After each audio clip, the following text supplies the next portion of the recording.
Струмишките основци од наредната година ќе може да го изучуваат и италијанскиот јазик како еден од изборните. Ова го најавија по денешната заедничка средба градоначалникот на Струмица Коста Јаневски и италијанскиот амбасадор Карло Ромео.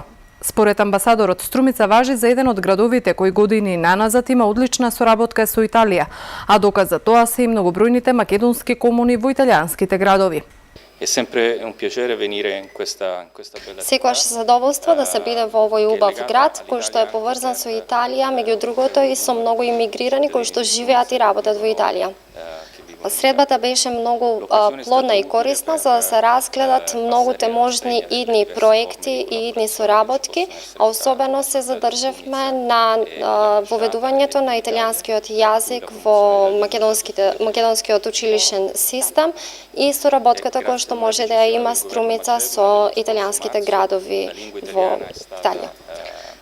Минатиот март македонската влада донесе одлука да се воведе италијанскиот јазик како втори изборен јазик во македонскиот училишен систем, па така учениците од училишната година која што следува ќе имаат можност помеѓу другите странски јазици да ја изберат и италијанскиот јазик како можност за учење. На средбата присуствуваа и градоначалниците од југоистокот. Според Ромео, регионот има одлична можност за промоција на италијанската култура. Прво сакам да му се заблагодарам на градоначалникот што ми ја овозможи оваа средба, не само со него, туку и со неговите колеги, градоначалници на општините од регионот, со кои што заедно разговаравме да се промовира италијанскиот јазик и култура, не само во Струмица, туку и да имаме можност во нивните градови да го сториме истото.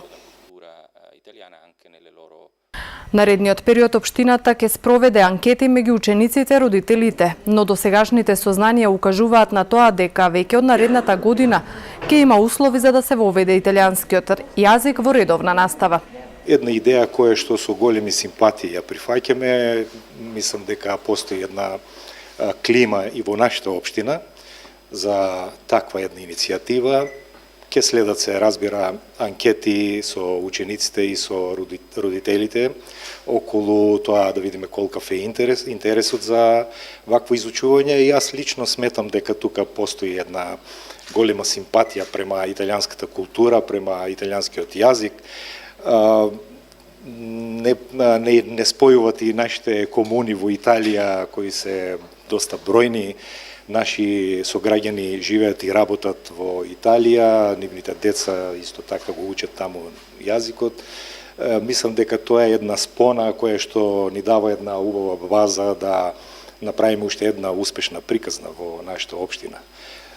Јас секако ја поздравувам оваа иницијатива и во рамките и на ниво на Министерството ваквата иницијатива е поддржана, одобрена, така да имаме една многу добра база да развиеме една многу убава приказна и едно многу добро пријателство да го развиваме и да го унапредуваме во иднина. Воведувањето на италијанскиот јазик во редовна настава отвора можности за понатамошно продлабочување на меѓусебната соработка и разбирање, но и можност за контакти меѓу општините од двете држави, потенцираа соговорниците.